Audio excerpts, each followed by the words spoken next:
Hello friends, in this video the topic of discussion is constructors. So constructors are a special kind of member functions which are declared within the class, which are members of the class itself, and which are used to automatically initialize objects of a class. So in order to initialize the data members of any class, constructors are used. Constructors have special properties associated with it, like constructors always have the same name as the class name of which it is a member. Constructors are functions, but they do not have a return type. So these points are to be noted, that constructors are special member functions which are used to automatically initialize objects. Hence, to initialize the data members or member variables, constructors are declared, or constructors are used in any class.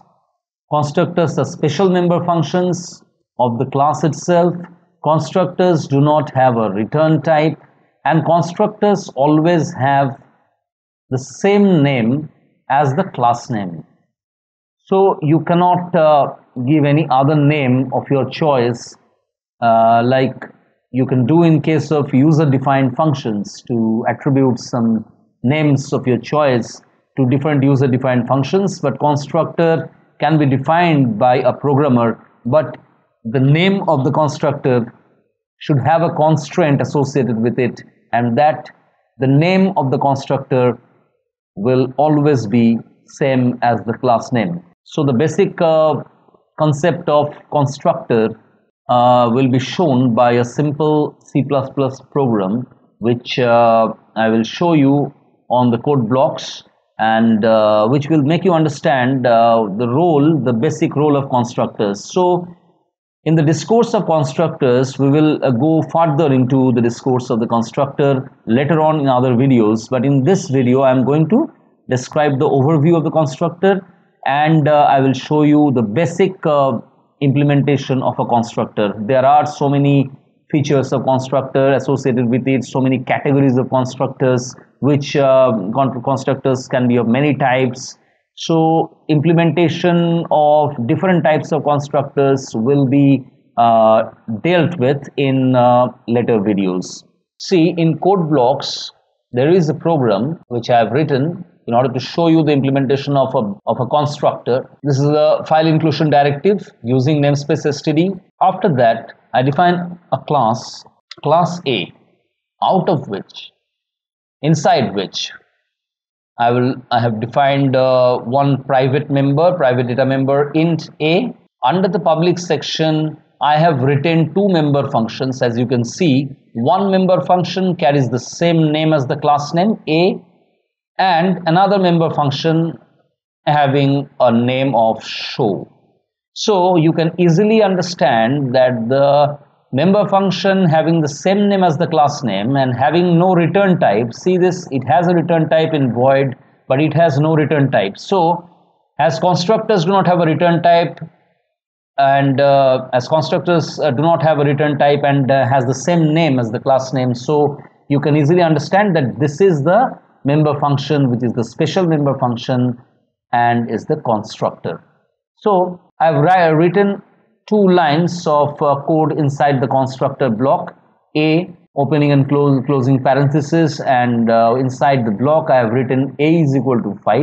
So I have basically given an initial value to the data member a. So a, the data member of the class capital A, is being initialized by a value.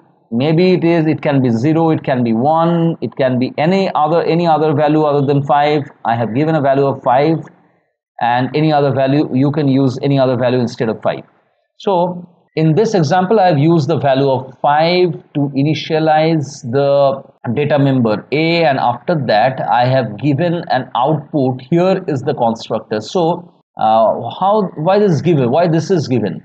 The fact that this is given is the fact that this is being used in the example see out here is the constructor, is to make you understand clearly that as and when the constructor is invoked, the constructor function is invoked with the declaration of the instances or objects of a class, and in that case, in that particular instant, at that particular instant, this a will be initialized to 5, and this statement, here is the constructor, will be shown as an output in the output screen. So in order to make things simple, I have given this statement in order to show you the moment the constructor when it is invoked. So this is the constructor body having no arguments. It can be called a no argument constructor, and there are other constructors as well. We'll just go deep into those things like parameterized constructors, default constructors, copy constructors. So there are different type of constructors, but we'll deal with the basic one in this example. So this is a constructor having no arguments. This is a no argument constructor having two expression statements in it. After that, I've written a member function void show cout a is equal to a. I've just printed the value of a. After that, the class is closed, and then the main section comes, and inside the main section I have created 3 objects: small a1, small a2, small a3 of the class capital A, and one by one called the show function, show member function, with the help of the 3 objects like a1.show for the first time, then a2.show followed by a3.show. So let's analyze what can be the desired output in this example.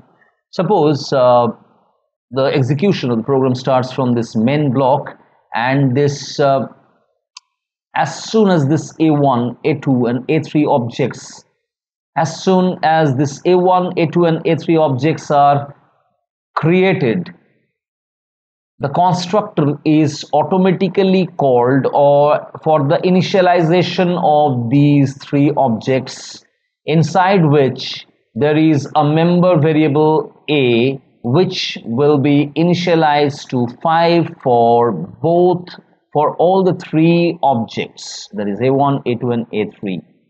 And as soon as this a1, a2 and a3 gets initialized by the help of the constructor, the statement, since a value is initialized to 5 when the constructor is invoked, that is when the objects are created, at the same time this statement, here is the constructor, will be also shown as the output. So basically we will expect that here is the constructor will be printed thrice. So after that, we have printed the value of a in a1, a in a2 and a in a3 by these 3 statements: a1.show, a2.show and a3.show. So let's go to build and run and see the output. See, what we have expected is just the output which we have got, and here is the output, here is the constructor, here is the constructor. So let's just drag it a little beside in order to show you what we expected and what we get as the output. See this, these 3 instantiations, that is creation of a1, a2 and a3, 3 objects, will invoke the constructor a, and from there, this here is the constructor statement will be thrown 3 times, for a1 once, then for a2 and then for a3. After that, a1 will have a value of this member variable a as 5, so a will be, so a1.show will show the value of a to be 5, and a2.show will also show the value of a to be 5, because the a variable in a2 object is also initialized to 5 by this constructor, and similar case, similar reason goes for A3 as well. That is A3.show will also print A is equal to 5. So whatever we have desired, whatever we have expected out of the program to get as an output is can obviously be seen, can be definitely seen from this output console, and this helps us to conclude that the program is correctly written and it has run correctly without any errors and warnings. And if you have any doubts and queries pertaining to this program, you can well post your doubts and queries into the comment section below so that I can address them. So thanks for watching this video, and please do not forget to like, share and subscribe. Thanks again.